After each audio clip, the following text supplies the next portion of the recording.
Hi there. In this video, we're going to learn about conflict management. So we're going to talk about what is a conflict, what are the different types of conflict that can happen in your team, and how you as a manager can manage this situation wherein your team is conflicting each other or in a conflict scenario. So there are so many different definitions of the word conflict. Some of the definitions talks about that conflict is basically a state of mind in which you find it impossible to make any decision, while some others says conflict is basically fighting between countries or group of people, and some others says conflict is a serious disagreement or argument about something important. If two people or groups are in conflict, they have had serious disagreements and arguments and have not reached any agreement. Conflict is a serious difference. This is again a different version of the same, that which says conflict is a serious difference between two or more beliefs or ideas or interest. If two beliefs, ideas, or interests are in conflict, they are very different. So all in all, you can pretty much understand that conflict is basically talking about differences of opinion and ideas, and due to that, or belief, and due to that, there is a confrontation kind of a situation between two or more individuals, right? It can also happen that somebody is in a state of mind. It's an inner conflict where somebody is in a state of mind where he's not able to make any decision. So within your team environment, if I talk about conflict that you would typically face and you will typically have to manage, that would be more towards a disagreement bit of ideas, or any interest or belief, or maybe egos, right? So there can be that kind of extrinsic conflict situation.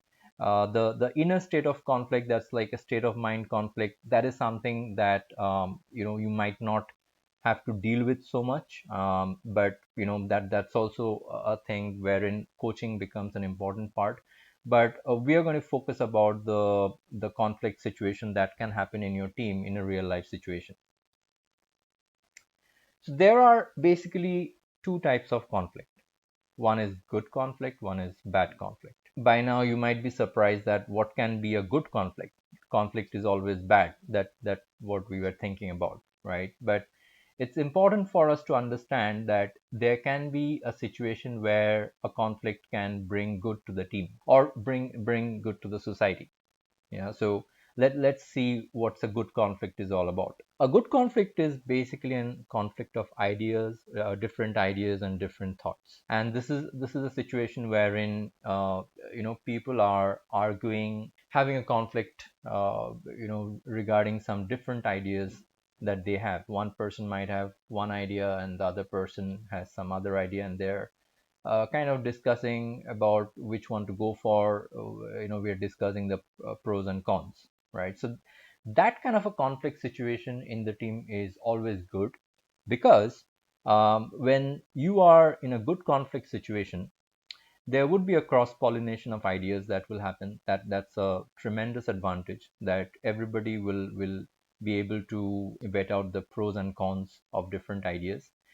There would be a good communication setup within the team wherein people will like to fight for their ideas, like which one is the best. That will also help them to develop negotiation or convincing skills, right? That's also good for the team members. So a conflict of ideas and thoughts are always a good conflict. Yeah, and we will see in the later slide that when you find yourself in a good conflict situation, as a manager, how would you manage that situation? What's a bad conflict? Bad conflict is nothing but a conflict of egos, wherein there is a lot of blaming and shaming going on. A lot of, and it can also be very nasty, wherein you end up abusing a person who has different opinion than yours, being disrespectful, etc. So that's typically a bad conflict situation, and we're going to learn about how to manage a bad conflict situation as a manager. The most important thing as a manager is to realize that not all the conflicts are bad, and you cannot do away with conflicts when you are managing a team, right? And it does not matter whether you have a small size team or a medium sized or a large size team, 10 member, 20 member, 50 or above, does not matter. When you are dealing with so many different people, and every person is unique. You will have conflicts in your team.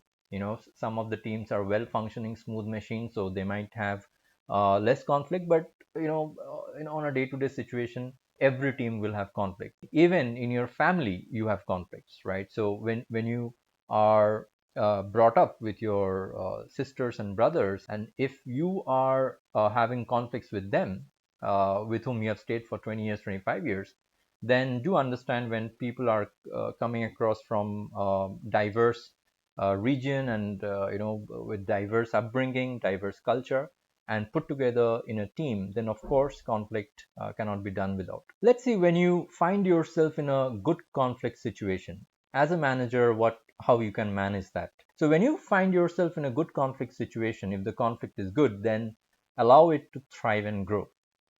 Conduct brainstorming sessions and ensure it reaches a suitable conclusion. It might be a time consuming one. So when you are fighting for which ideas is the best one to go for, it might take more than one session, right? But allow that conflict to grow, allow it to thrive, because you might go into the meeting with one good idea, but you might come out of the meeting with several good ideas, and you might have to choose which one is the best.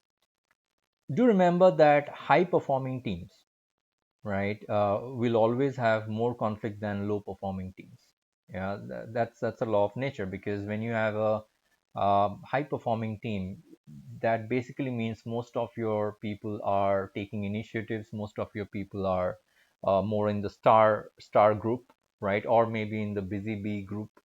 So they will come up with their ideas and initiatives. So in a high performing team, you will have more ideas being generated. So there are chances that you will have more conflict, but again, these are good conflict, so just keep that in mind. Let's see, when you find yourself in a bad conflict situation, yeah, how would you deal with that? Because this is going to be a challenge for you when you become a manager. You will always find yourself in this sort of situation, sometimes or the other, unless you are extremely lucky to have a well functioning team year on year. So if any team member starts blaming and shaming, or use any disrespectful remarks on any other team member, then immediately step in and try to diffuse the situation. Make it very clear to your team that it is okay to have differences, but it is not okay, absolutely not okay, to disrespect any team member. Things will automatically calm down a bit, and you can focus on the real issues then. So when you basically as a manager become very specific, and you give the team very specific direction, that I understand that you guys have different ideas. You want this, and another person wants something else, and both of you are fighting for your need. I understand that situation, but that does not mean you will cross your limit. You will display improper behavior and start abusing each other. Yeah, so that's not allowed at all. So when you as a manager set up some specific ground rules, automatically things will calm down, and then once again you can focus on the real issues. If a conflict is bad, especially among team members, then encourage and allow them first to resolve the conflict themselves as mature individuals. This is in case your team members have still not started being disrespectful or abusing each other, but they have turned pretty hostile, right? So you kind of get that, okay, they have not yet crossed the borderline, they have not yet shown improper behavior, but they're reaching there, right? So in that situation, first allow them to resolve the conflict themselves, instead of taking complaint from one person and the other person also coming to you with a complaint, and then try to fix that right away. Don't do that. If two persons are not getting along with each other, then ask them to sit and talk and try to figure out what the differences. This is very important step, because if you as a manager become a complaint board for your employees, then again your employees would be dependent on you to make all the decisions. And don't do that, because let's say you do manage to resolve a few conflicts, but that what basically will happen is it will send a wrong signal to the entire team. So the entire team will start acting like that. And do understand that when you do resolve a conflict proactively, it does not mean that you have resolved the differences between the two individuals permanently. They will once again find ways and means to have another conflict, and then you will always find yourself perpetually in that situation. Don't land yourself in that situation, right? Always allow these two people who are in conflict to sit and talk and try to resolve their conflict as mature individual. Do use the word that you guys are very mature, right? So sit and talk and resolve your differences. Not only this would help to build relationship between these two individuals, because when you are in a state of conflict, you normally, if you think, when I am in a state of conflict with someone else, I basically would try to shut off the communication. And when you shut off the communication, then the relationship does not thrive, right? So don't allow the communication to get shut off, right? So allow them to talk to each other. Try to sort out their own conflict. This would also provide them with the necessary skills when they are in a situation where they have a conflict with a customer or a client. They will not shut off communication. They will also try to convince that customer or client. When you finally step in, then listen to all the parties, give them equal amount of importance for hearing, and then make an impartial decision at the best of your ability. But the key thing here is, do make a decision. Don't leave the room without making any decision. Yeah, don't be afraid that if you make this decision, you will upset someone. Try to make an impartial decision after giving equal amount of time and importance to both the individual. And then you would pretty much be from a third person perspective also, you will understand where it is going. So do make a decision. All right, so with this we come to the end. I hope you would learn from this and you would implement this in your day-to-day management career, right? So that's pretty much it in this session. I'm going to meet you in the next session. Stay tuned and take care. Bye bye.